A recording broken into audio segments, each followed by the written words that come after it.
Hey guys, it's Wahima, but just call me Wah. Melanated! Welcome to another episode of my Love After Lockup recap. This is season 2, episode 7. This is season 2, episode 10, Wife on the Run. This show is great. I am so happy. Thank you so much to Kath T, who suggested that I do this last season. Thanks to all of you who chimed in and was like, Wahima, you should review Love After Lockup. Because I feel like I'm a vet. I'm a Love After Lockup vet. I got on this show ground zero. You feel me? Day one. I have been down for Love After Lockup. And this show has not disappointed. Just the drama, the monologues, the epiphanies, the realizations, the stammering, the I don't knows, the backpedaling, everything we needed was in one episode. And so I'm grateful. I want to thank those of you who've been rocking with me since the beginning of this season, and I want to thank those of you who are new to this channel. Welcome. Go on ahead and give this video a thumbs up. You are about to see some real funny shit. I'm just going to be real with you. I laugh while editing these videos because they're hilarious. Oh, happy Lunar New Year to those of you in Asia who celebrate Lunar New Year, Chinese New Year. Happy New Year, you guys. Enjoy the festivities. I'm going to try to do something in London for the holiday because, you know, it's like a 15-day holiday or something, girl. But I want to see if there's anything cool happening in London. P.S. Chris and I will be in London this Wednesday. We're going to have a meetup at a bar called Lalu. Yes, it is in Shoreditch on Rivington. I'll have all the details below, and if you follow me on any of my social medias, Facebook, Twitter, or Instagram, you will see me posting about it. So if you are in the UK, London area, specifically London, and you would like to see or meet Chris and I, we're going to be at a bar called Lalu, February 13th at 7 p.m. Okay, let's give the good people of Instagram a little shout out, and if you guys want to, you can go on ahead and follow me. Hey guys, it's Wahima, and I am filming my Love After Lockup recap, and it's gonna be good, so you should, check it out. Follow me, or come find me at Just Call Me Wah on YouTube. So let's jump into this episode. The first couple that we're going to talk about is Clint and Tracy. Nothing really much to report on Clint and Tracy. I think they just gave us an extra scene. I mean, we all know that Tracy's gone, right? Like, we haven't seen hide nor hair of her. We haven't seen her in any kind of confessional, so we know she never showed back up to production to film anything. So, like, what else is there to say? The drama has already happened. It got us through the first part of this season. And you guys, really, it's only been 8 days. All of this drama happened in Clint's life in 8 days. And we got to witness it. Clint actually goes and meets with a lawyer, and the lawyer gives him a little bit of information about being married in the state of New Mexico. Clint says that he's sad that she played him, left him, but he just is happy that she's okay, and he still wants to give her a second chance because he's still waiting on that call. He's waiting on that call from his goddess. So he meets with a lawyer. The lawyer tells him a little bit about what's going on with Tracy. They call, boop, boop, boop, the jail to see what's up, to see where she's at, and they find out that she is at a certain prison, and whoever answers the phone lets the lawyer know that she's been released already. Ouch. Oh, killer. That hurts Clint's feelings because Clint is like, oh my God, it's got released and she didn't call me? That hurts. Well, he's starting to feel a little kind of ways about it. But he goes, you know what? It's not her. It's the disease talking. It's the addict talking. It's not my beautiful goddess. The lawyer says, how much do you really like this woman? Whose idea was it to get married? And he's like, oh, it was her idea to get married for sure. And he's like, okay. Do you think that she is as dedicated to you as she is to the drugs? And Clint's like, no, she's definitely more dedicated to the drugs. So the lawyer says, you know what, Clint, it might be a good idea for you to consider a divorce. And Clint is just beating himself on the head because he does not want to get a divorce, y'all. He does not want to give up on her. So then the lawyer drops a little monopoly information and says something called community property. Oh no, that's community chest. Whatever it is, girl, it's a community situation between him and Tracy. Apparently, Tracy's debts are gonna be on Clint. Two people get married, they literally become one. So all of their assets becomes the other person's assets after they get married, right? All of the debts become the other person's debts. And since technically they were married when she stole the car, Clint could be on the hook for that car. And they keep trying to charge his card for $21,000 and he doesn't have that money. So what's the man to do? Your wife stole your car, sir. You owe us money.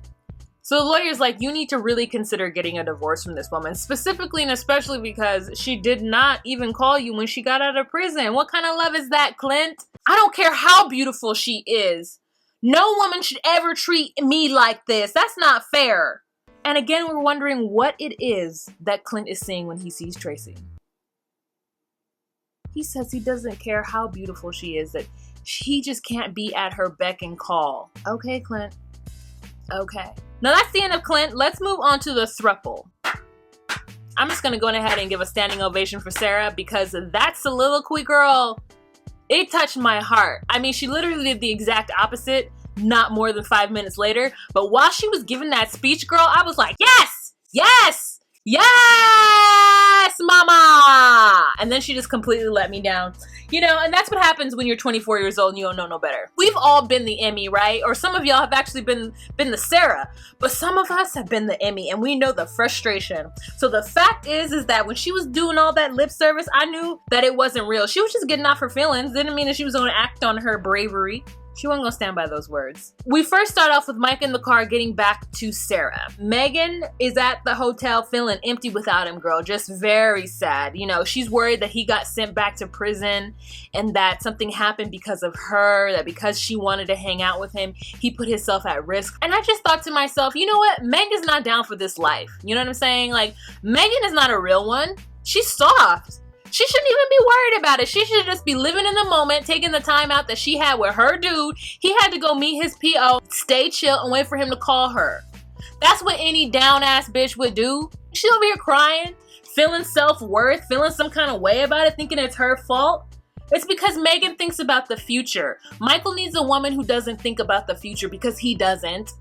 You know what I'm saying? That's the only way that he's going to be happy with any woman. If they both just live in the moment and are just like, life happens at you. You just do things that you want to do and suffer the consequences regardless. You don't think about the future. You don't make plans. You don't take things and make steps in order to make it so that you don't end up in jail. No, no, no. You live your life by the seat of your pants. And if jail comes your way, fuck it. Megan over here crying for no reason. She don't even know anything's wrong and she crying. She's soft. Emmy and Sarah are at the house, cold kicking it, talking shit about Michael. Cameras are on, talking shit. And then Michael walks in the door. Emmy's like, oh, okay. And so Michael walks in. Sarah is pissed. You know, she wants to have that conversation right away. So she doubles up. She walks up to him. She, you know what I'm saying? She gets a little ready to go. She buck up. And she's like, where you been? And he's like, man, I'm not trying to hear none of this. You know, you coming on me with all that energy, with all that hard energy, then fine, I'm leaving. And she's like, no, we are going to have this conversation. And he's like, we can't even have a conversation because you just coming at me. She's like, we're not having a conversation because you're not talking. Sarah is absolutely correct. So Emmy, for whatever reason, is sitting on the couch like she about to be in this conversation. I'm like, girl, if you don't take yourself home, why is Emmy sitting on this couch? Sarah's on the couch and so is Michael. Michael looks at Emmy and is like, you don't understand. This woman right here is so disrespectful to me. Huh? You are living in her house. She is disrespectful to you. How, sir? Emmy, how is Emmy even sitting here? I would have been got up right there. I'm like, listen, I can't have this conversation with you. You can't even look at me and tell me she's being disrespectful. You being disrespectful. You've been gone for 48 hours and she has been worried sick about you, thinking that you're in prison or that something has happened to you. And she has no idea where you are. You're going to walk in this house and tell her that the reason why you have gone for 48 hours is because she is disrespectful to you? I'm sorry, you just need to go on ahead and take that L. Disrespectful to you. In what world have you earned anybody's respect is what I would like to know.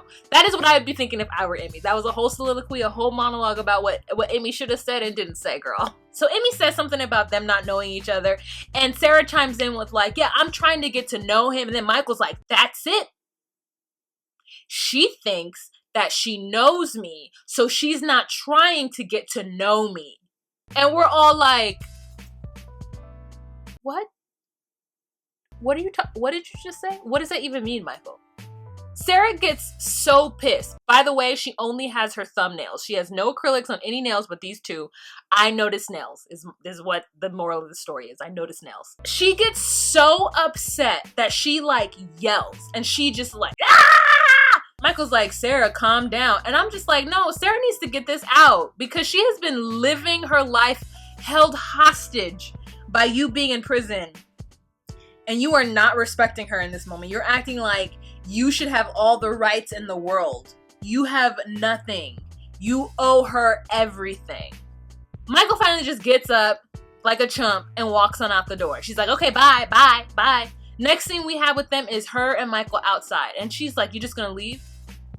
And then she goes on this long, beautiful soliloquy about how she has been a good woman to him, how she held him down for 3 years. She's been a good wife. She's beautiful. She is smart. She is holding it down. And he couldn't even come home to take care of responsibilities so that she could go to work to put food on their table. Girl, she read him his motherfucking rights and was like, I don't need this. I'm done with this. I don't need you. If that's not what you want, fine. I have been the mother of your child, F being your wife, the mother of your child, and you would treat me this way after all that I have done for you? Homegirl drops the mic and walks off and cries limply in her homegirl's arms. Boo to hooing, just the boo, the ugly cry. She is just ugly crying in Emmy's shoulder, and then they go outside to sit down and she's like, I hate myself. I hate my life. I'm like, yeah, girl, you wasted your time, sis. Your time. And it's really hard to come to terms with that. I feel it. I felt her. That's a hard thing to come to terms with. Everybody and their mama probably told Sarah that Michael wasn't worth shit and that she's wasting her time. Maybe they didn't say it directly to her face, but they sure did have looks. They sure did talk about her behind her back. You know, her entire family, Mima, Papa, all of them is talking about her every day. Sarah, she was a good girl, and then she met this man. Not gonna say what else they probably call him. And then he went to jail and left her, and she put money on his books, and she's going up there visiting him. She's waiting for him to get out of jail. But you know, Sarah's doing her thing. She has her own apartment. She's got a space ready for them to move into, and he gets out of jail and acts a plumb fool. Girl,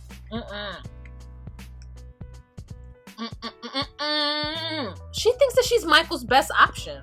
She's like, look, who else gonna give you this? So Michael, meanwhile, is like, I'm just trying to have a positive parole. I'm just trying to be with my daughter and be with my girlfriend and live my life. And Sarah don't even understand that. Right, Michael. She doesn't understand it because she doesn't know.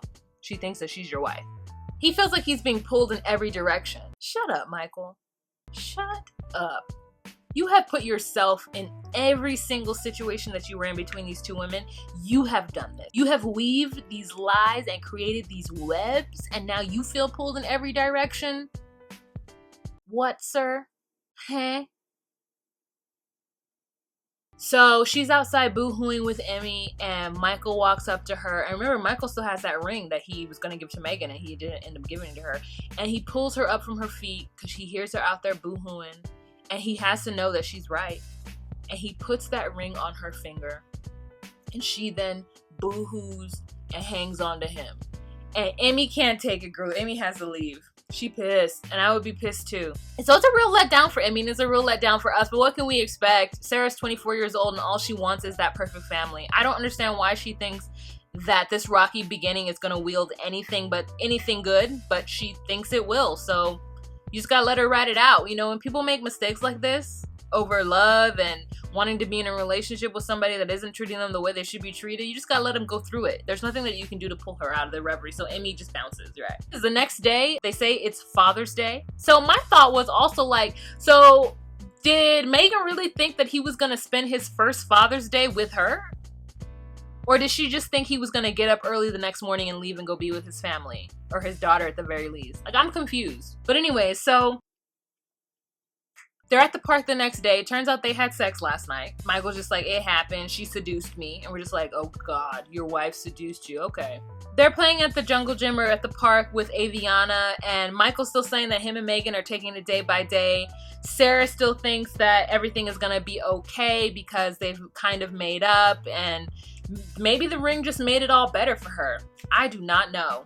Michael just said that they're taking it day by day. Meanwhile, Megan says that she has not heard from Michael since he got up out of that bed and left her in that hotel room. So she's upset. She gets an early flight home and she just goes back home to Texas because she can't stand being stressed out. Meanwhile, Mama has gotten her nails done because her nails are a completely different color in the scene where she's on her cab ride to the airport when she calls her dad. And then when she's boohooing in the hotel, worrying that she has gotten her man in trouble. Oh, also a little real life tea. After last week's episode, Sarah got very upset at people, I guess, assuming that she had called the parole officer on Michael. And so she defended herself and she gave out a spoiler. She said that she never told Michael that his PO contacted him. So that is something between Michael and the producers. They cooked up to have a reason for him to leave. 1. 2, he ended up giving her the ring, which we saw in this episode. She needs people to mind their own business and stop assuming things about her because she would never call the PO officer on her man.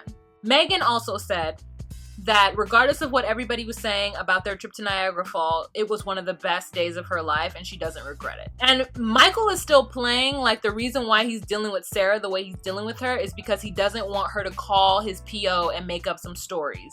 So I'm just like, wow, he really doesn't trust Sarah. He has done her dirts McGirds, and the longer he does her dirts McGirds, the more chances of her reacting poorly and making his life a living hell.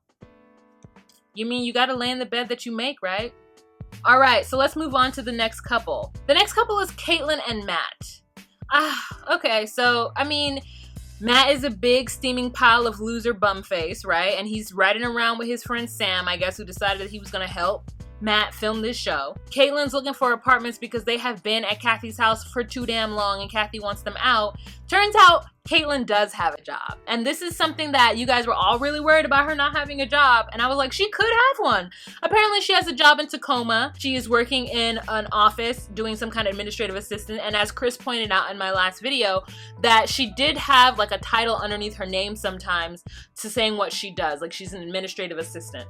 So she says that she has enough now for them to move out and she was looking at an apartment. Matt was supposed to meet her there and he was late, but she says it's been a really hard journey. She's talking to the realtor about renting out the space and she tells him that, good looking brother, you know what I'm saying? She has had a hard time getting an apartment because of Matt's felony charges, because of his record. And so it's been really difficult. And the realtor said that he'd be willing to work with Caitlyn and it seemed like a cool little apartment. Matt's late, she's pissed. Matt is like completely out of his element. He's 28 years old, and even looking at an apartment in an area that he doesn't know is giving him crazy anxiety to the point where he has this like weird attitude with her. Like he doesn't want to move out. He doesn't want to have to make any decisions because he doesn't want to have to be forced to get a job. He doesn't want to be an adult. He thinks, oh, I've never done this. I don't have this job. I've never lived this normal life. I can't get an apartment. I don't know what to look for when looking at an apartment. I would rather stay at my mom's house for right now until I figure everything out, because he's been out of jail for 3 weeks and he still feels like everything is brand new to him and things are hard. If I'm looking at Matt as a person with positive intent and I'm looking at him with compassion, I can see where he's coming from. It is too much for him. He talked a big game. He thinks that he is going to thrive in any environment, but the truth is that he's not going to thrive in any environment. He probably wants to be on drugs, and Caitlyn is starting to see that he is not ready to be the person that he thought he was ready to be, and he said to her that he was ready to be. And so Caitlyn just has to make a decision. And I think she's really close to making the right one, which is to leave him in the dust and move on with her life. And she's gonna have to hold him down for a long time, and I think she's gonna get tired of it. Especially because he's just gonna fall back into his loser ways. He can't even make a decision on an apartment. He can't even be on time. He's awkward when looking around. Girl, I was just looking at an apartment. I mean, I don't think it's a big deal, but for him it is. It's overwhelming to him because he doesn't know the area. He's like, I don't even know where I am right now. I can't even look at apartments right now. I don't know where I am. I don't know this area. Like, I don't know.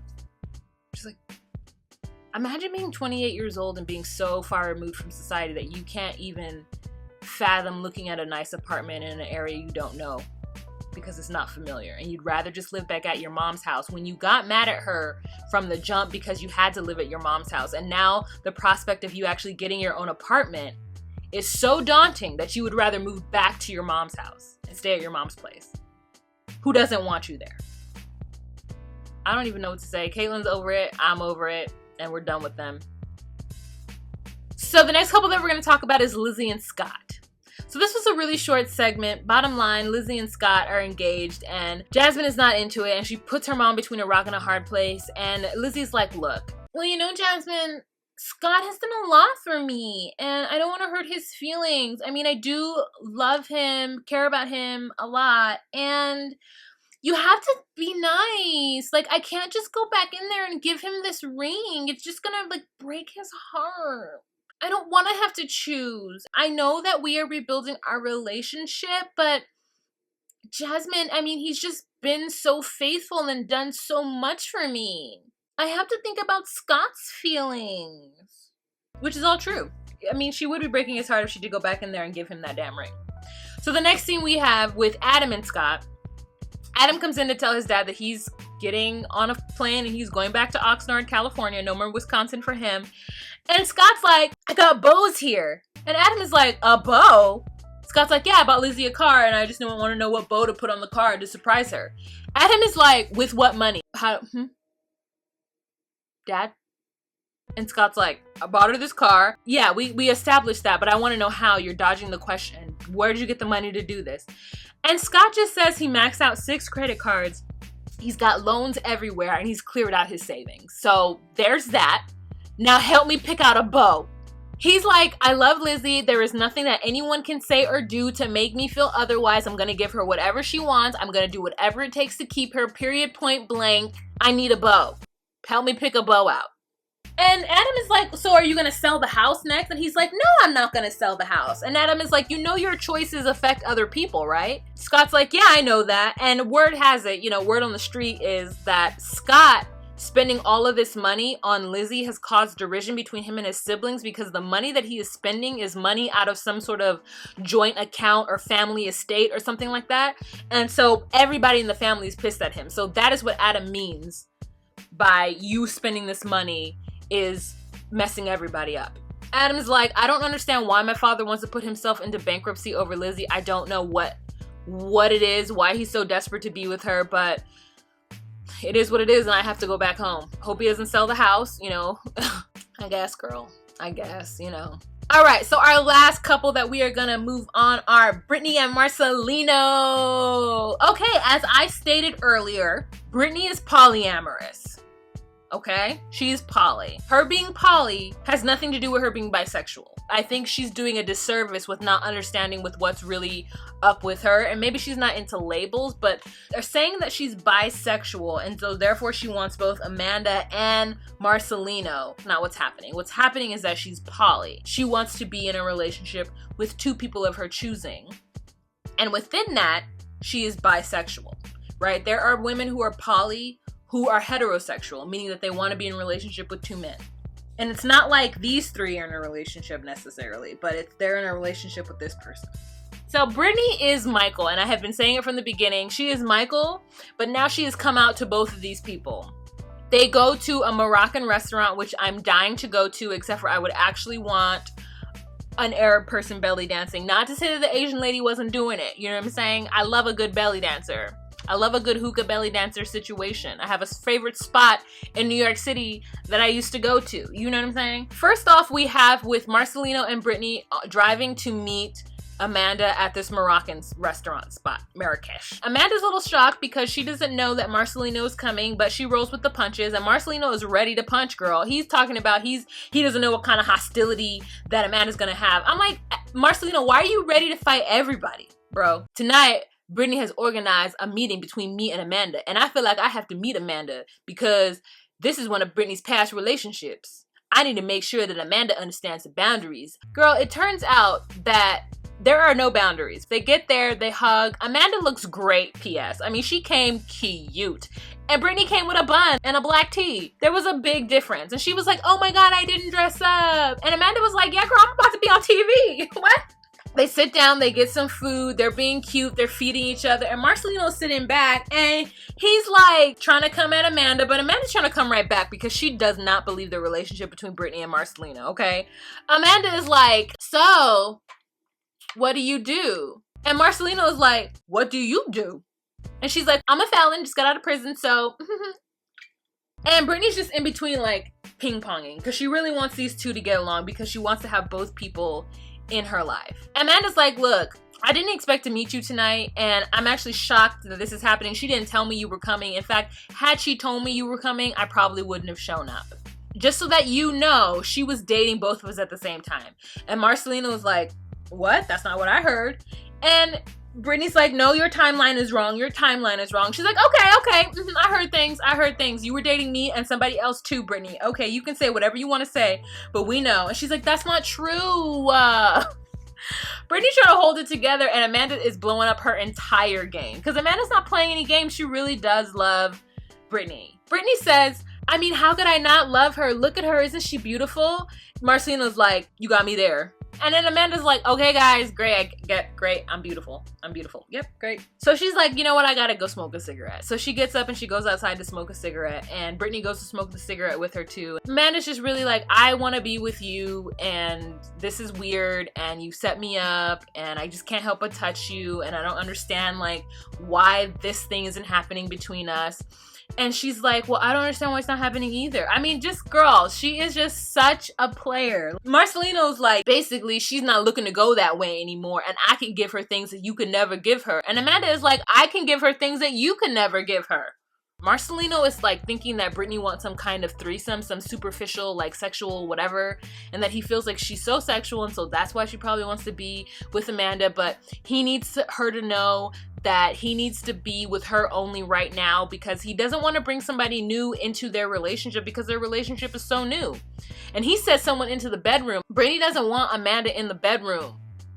Okay? Brittany wants Amanda in the next room, living there together. All of y'all raising Giovanni together. That is what she wants. She doesn't just want it to be wham bam. She wants to be in a relationship with the both of you, because she loves the both of you. Marcelino is like so confident that Brittany is going to choose him every single time, and he keeps getting let down because she doesn't. He tells them that he's going to let Brittany set the boundaries, and Brittany was like, oh, you're going to let me set the boundaries? Okay. And so she proceeds to make out with Amanda, and Marcelino's like, and drops his cigarette. Because, like, he's so shocked that she did this. He really isn't understanding.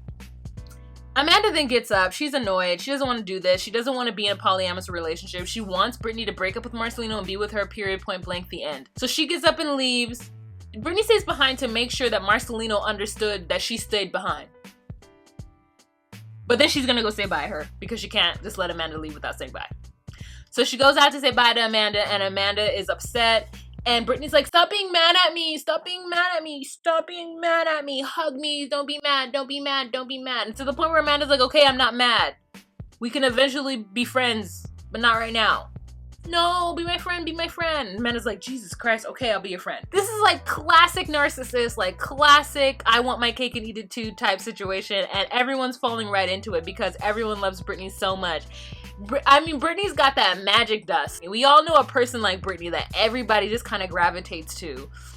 And everybody wants to be in a relationship. There's something about the way she makes that person feel when she's in a relationship with them that keeps them there, where they just want to fight for her. And even if she like walks away, they still want to save her or help her or something, girl. Brittany has got magic dust sprinkled all over her. Maybe it's her luscious strawberry blonde hair, girl. I don't know. Brittany is not in a position to go that way. She doesn't want to go that way. She wants a real man. She wants to be with me. And I need to know that she loves me, because without a shadow of a doubt, I know that Brittany is the woman for me. I'm not ready to accept another woman into the bedroom because our relationship is so new. Therefore, I have to tell Brittany that Amanda cannot be a part of this. Marcelino needs to understand that I consider myself bisexual and I love Amanda. I want Amanda in my life. I can't wait for the next episode. I can't wait for that new season that's supposed to start in April. I'm just really happy that this show took off, and I hope you guys will continue to watch this show with me. Let's have a kiki and a conversation in the comment section below. What did I forget to talk about in this week's episode, and what was your favorite part? Alright, you guys, so don't forget that Chris and I will be in London next week, so the videos will be delayed. We will try to go live as much as possible. We will be vlogging for you, so stay tuned for those videos. Check out Nikki P. Trash Sketchtastic TV here on YouTube for your 90 Day Fiance and your Love After Lockup fix. Also check out Nikki Starr here on YouTube and Chris Farah here on YouTube. I believe that her and her cousin Monique are doing a recap of Love After Lockup right now, so it should be uploaded around the same time my video is uploaded, all right? So remember to be you, be true, and find your place. Bye.